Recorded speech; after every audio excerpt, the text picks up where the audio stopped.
Hello everyone and welcome to another edition of NEC On the Run, talking men's basketball with the NEC's Ron Ratner, or as some of you might know him, NEC Hoops Ron on Twitter.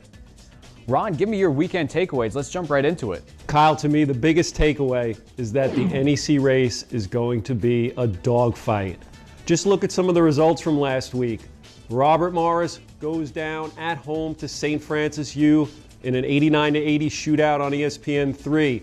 2 days later, that same St. Francis team, they lose at home to Mount St. Mary's. Mount has now won 4 in a row. Then you have LIU beating Wagner. LIU won 2 games last week. They're back in contention. When the dust settled, Robert Morris alone in first at 5-1, but they have plenty of company. Right behind, just 1 game back, you have Mount St. Mary's. You have St. Francis of Pennsylvania, and you have Wagner. My second takeaway, don't count out Sacred Heart. Sacred Heart got off to a slow start, but on Saturday they were firing on all cylinders. They cooled off a hot St. Francis Brooklyn team, came up with the big win at the Pope Center. Just look at some of the numbers that the Pioneers posted that day. They had season highs in points per possession, victory margin, field goal percentage, three-point percentage, free throw percentage, you name it. It was a great day for Sacred Heart, and they're getting some great contributions out of Davon Barnett, senior forward, coming into his own now this season. Had a big week last week, averaged over 16 points and 8 rebounds, made over 70% of his shots. They're going to need him to be big if they want to be a contender this year in a stacked at the top Northeast Conference. Last takeaway, scoring's up this year. Last week alone, 10 teams reached 80 points. If you just look at the year-to-year numbers, last year in NEC play, teams averaged a shade under 70 points. This year, they're up at 74.5 points a game. Overall scoring is up. What it makes for is entertaining games, and if you like run and gun and transition basketball, the NEC is the place to be this year. All right, Ron, like you said, it's going to be a dogfight for the NEC title this year. Give me your game of the week from last week. There were some good ones last week, but to me, it was the Mount and St. Francis U going toe-to-toe on Saturday in Loretto. This was a great game, a battle of NEC contenders that featured its own in-game battle between our co-players of the week, St. Francis U's Jamal King and the Mount's Junior Robinson. King was lighting it up for the Flash, and they were up 11 in the second half, but Junior Robinson led the Mount back. And then you had a nip-and-tuck game in the final moments. In overtime, Chris Ray put the Mount ahead, but St. Francis U's Malik Harmon answered right back with a layup of his own. But in the end, it was Junior Robinson doing what he does best, shaking his defender, converting the layup, and putting Mount ahead for good. The Flash had 2 good looks at the end, but they didn't fall, and just like that, the Mount's win streak was at 4, and they're tied for second place in a crowded top of the NEC standings. Okay, Ron, that was a great game from last week. It was a rematch of last year's NEC championship game. But now let's focus on the plays of the week. Kyle, let's first start with our dunk of the week. We go to Hackensack. FDU sophomore forward Caleb Bishop. Take a look at this wind-up and lift-off last week against LIU. This is one of the dunks of the year, maybe in the country. Let me throw out an honorable mention to Deshaun Burke of Robert Morris and this flush against FDU. Wow, one of many impressive dunks from the sophomore guard this season. But my play of the week, let's head to Brooklyn.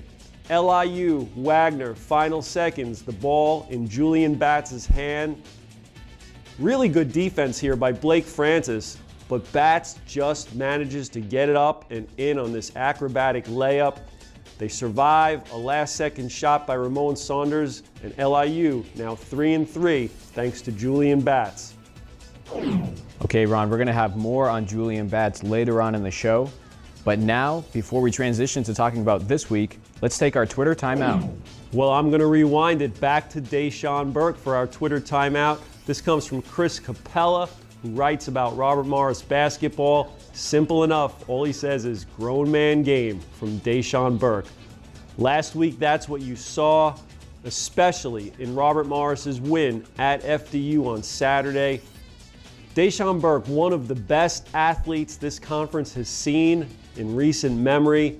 He can score in a variety of ways, from shooting the three to running in transition to throwing it down on anyone. One of the most impressive players in the conference, Deshaun Burke, Robert Morris. All right, Ron, Twitter timeout is over. Now let's move on to the Under the Radar segment. Who do you have for me this week? My Under the Radar player was also responsible for the Play of the Week, Julian Batts of LIU Brooklyn. On a team with star power in Raekwon Clark and Joel Hernandez, sometimes I think Batts' contributions go a bit overlooked. He's been playing great recently. Just look at some of the numbers. 13 points, 4 rebounds, shooting almost 60% from the field, 54% from 3 over his last 5 games. Last week he had the aforementioned game winner against Wagner.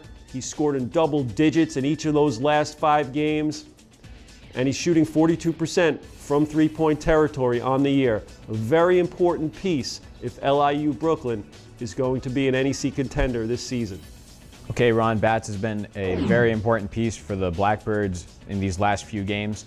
Now let's go to your Star Watch. Who are we looking out for this week? I'm looking out for Central Connecticut junior Tyler Cole, a junior wing out of Allentown, Pennsylvania. There may be better scorers or rebounders or passers in the league. I'm not sure there's someone that does all 3 as well as Cole. Just a strong and versatile player. He's led Central in points, rebounds, and assists in 7 different games this season. Last week he averaged over 26 points, over 9 rebounds, and 3.5 assists per game. Not only does he lead Central in all 3 of those categories, he's also the team leader in steals. Should he end the season as Central's leader in all 4 categories, scoring, rebounding, assists, and steals, he'll become the first NEC player to do so since Robert Morris's Jeremy Chappelle back in 2008-09, and that year he was the NEC Player of the Year. Okay, Ron, you gave some fans some players to look out for, but now let's give them the game to watch. My game to watch is a big one. St. Francis U at Wagner on Thursday at the Spiro Center. Do we remember the last time they met? The return for King. 4 seconds. King throws it out. A fling by Braxton is good at the buzzer. Would you believe it? And it wasn't just that classic between the 2 teams last year. They met 3 times in 2016-17, and the games were decided by a combined 8 points. We have 2 really good teams, and it should be a great atmosphere at the Spiro Center between 2 teams that are fighting for the top spot in the conference. All right, fans, you heard it from Ron. The game to watch is St. Francis U at Wagner, but also keep in mind that all other league games can be viewed live and in HD on NECFrontRow.com. Thanks for watching the latest edition of NEC On the Run, talking men's basketball with Ron Ratner. For NECFrontRow.com, I'm Kyle Turner, and we'll be back next week.